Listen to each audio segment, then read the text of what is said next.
Serat Menak Lare karya Raden Ngabei Yosodipuro I, episode ke-21. Raja Kistaham pulang dari negeri Kangkan. Negeri Medayin mempunyai panglima perang yang sudah masyhur, Prabu Kistaham dari negeri Sarwal. Raja besar yang punya angkatan perang kuat.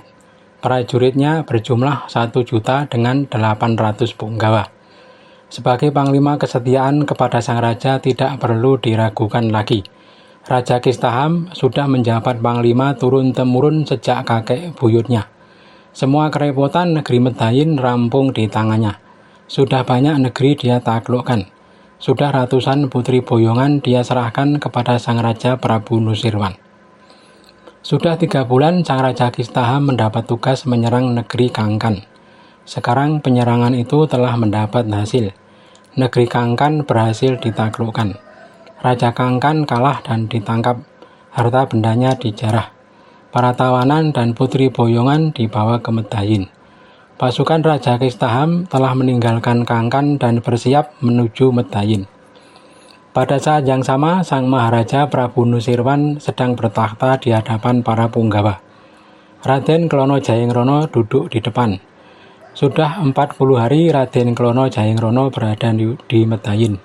Sang raja sangat mengasihinya layaknya putra sendiri. Para pengikut Raden Ambyah Jayengrono disambut hangat dan dimuliakan. Tak kurang sandang dan pangan. Jamuan terus mengalir setiap hari. Semua prajurit dari punggawa sampai prajurit kecil mendapat hadiah dari sang raja. Penghormatan yang sangat berlebih dari sang raja membuat punggawa Medayin iri hati. Sebagai punggawa yang telah lama mengabdi, mereka merasa dianaktirikan. Bahkan sang raja sampai merengkuh Raden Ambyah layaknya putra sendiri. Hal itulah yang membuat para punggawa semakin sakit hati mereka. Terlebih-lebih Patih Bakta. Sejak Raden Ambyah tiba di Medayin, dirinya selalu dipersalahkan. Patih Bakta kelewat benci kepada Raden Ambyah. Namun semua dendam di hati ditahannya. Karena sang raja sangat mengasihi Ambyah. Dari sekian punggawa Medayin, hanya Panembahan Betal Jemur sekeluarga yang kasihnya tulus kepada Ambyah. Dasar memang putra angkat. Panembahan sekeluarga sudah menganggap Wong Agung Jayengrono layaknya putra sendiri. Pada pertemuan hari ini sang raja membicarakan perihal kedatangan Raja Kistaham. Panglima besar Medayin itu sudah mengirim kabar bahwa hari ini akan tiba. Para punggawa disuruh untuk bersiap menjemput. Sang raja berkata, "Anakku Ambyah, engkau ikutlah juga menjemput Panglima Raja Kistaham dari medan perang." Raden Ambyah menyembah, menyatakan kesiapan. Separuh pasukan Arab lalu dibawa bergabung bersama pasukan Medayin yang akan menjemput. Para punggawa yang ditugaskan menjemput sudah ditunjuk. Pasukan segera berangkat. Pasukan Medayin berada di depan. Pasukan Arab menyambung di belakang. Setelah sekian lama berjalan, kedua pasukan Medayin berjumpa dengan pasukan Raja Kistaham. Pasukan garis depan Raja Kistaham dipimpin Raden Kobat, putra Raja Kistaham. Setelah bertemu, para punggawa Medayin mengadu kepada Raden Kobat bahwa di Medayin ada kesatria yang baru mengabdi. Dia datang dari tanah Arab. Sang raja sangat mengasihinya. Bahkan sudah diizinkan duduk di antara para raja.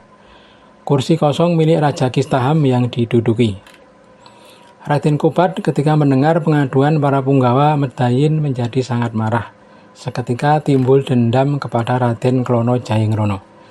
Tidak lama kemudian datang pasukan Arab yang ikut menyambut. Raden Kobat bertanya kepada para punggawa, "Ini yang datang pasukan siapa?"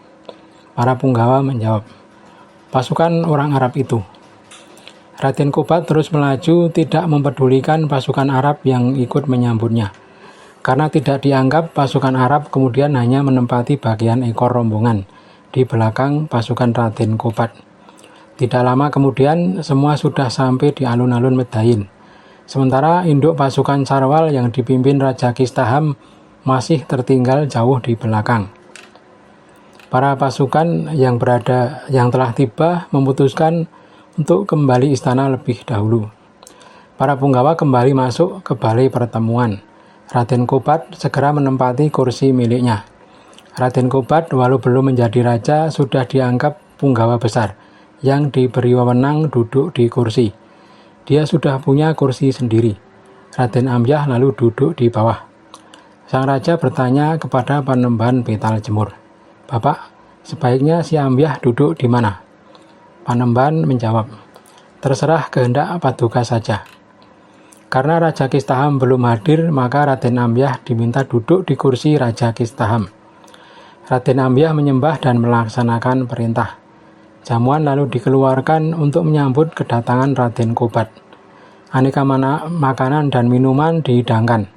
Para punggawa Medayin menyambut kedatangan Raden Kobat dengan penuh penghormatan. Mereka lalu bersuka-suka merayakan kemenangan.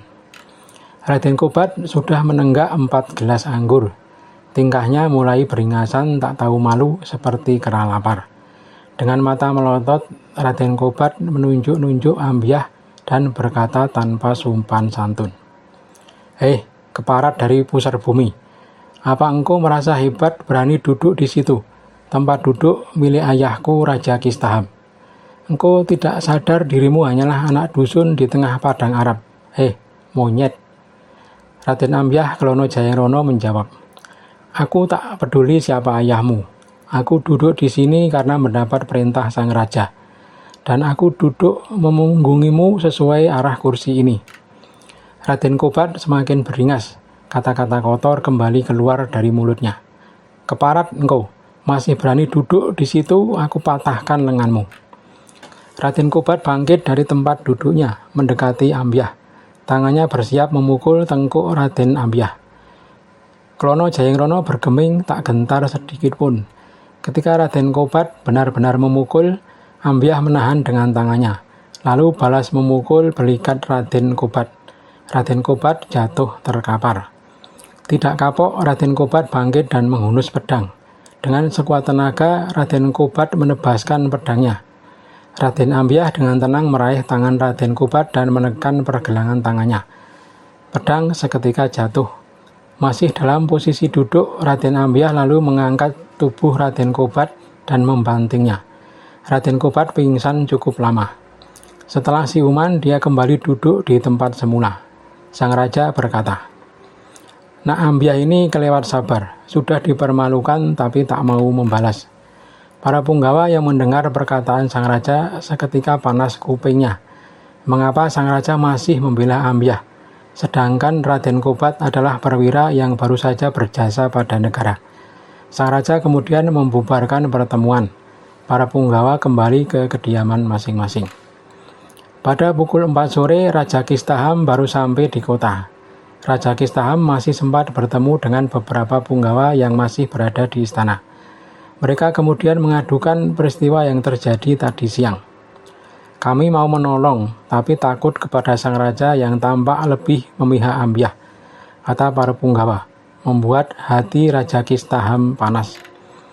Malam hari, Raja Kistaham menggelar pertemuan terbatas. Para punggawa yang simpati kepadanya turut hadir. Raja Kistaham sangat marah kepada sang putra Raden Kobat. "Sungguh memalukan, kamu ini mengapa bisa kalah oleh seorang pendatang? Apa kamu rela dikalahkan anak seorang kepala desa? Kamu lihat saja besok. Aku akan cari cara untuk memperdayanya. Akan aku pepet di jalan," kata Raja Kistaham.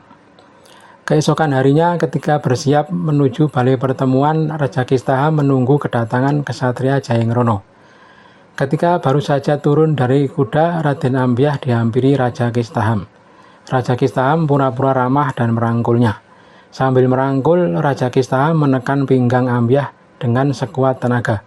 Saking kuatnya menekan, jari jempol Raja Kistaham sampai berdarah. Ambyah berkata, "Wahai Tuan Raja Kistaham, sudah berapa lama Anda berada di Kangkan?" Sambil berkata ramah, Ambyah balas menekan pinggang Raja Kistaham. Tulang-tulang Raja Kistaham sampai hampir remuk. Raja Kistaham tak tahan lagi. "Sudah, Raden Ambyah, aku mengakui kehebatanmu. Lepaskan aku. Jangan sampai aku mendapat malu. Cukup sampai di sini saja perselisihan kita." Raden Klono Jayengrono berkata, "Terserah padamu. bukan aku yang memulai. Tekanan telah dilepaskan. Raja Kistaham berjalan ke balai pertemuan sambil terseok-seok. Ketika memasuki ruangan, tubuhnya ditegap-tegapkan untuk menutup rasa malu. Padahal seluruh tulangnya masih ngilu. Mereka berdua masuk beriringan. Sang raja meminta Ambyah duduk di kursi, dan Raja Kistaham duduk di sebelah Ambyah.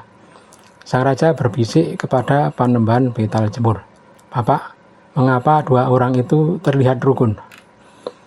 Panembahan menjawab, "Di luar tadi mereka sudah saling serang ketika pura-pura berangkulan. Kistaham tak mampu melawan Ambyah, maka dia merasa malu." Para punggawa Medayin yang melihat Raja Kistaham dan Raden Ambyah tampak rukun juga keheranan. Tak lama kemudian jamuan dikeluarkan. Sang raja dan para punggawa larut dalam sukacita merayakan kemenangan Raja Kistaham yang baru saja menaklukkan negeri Kangkan.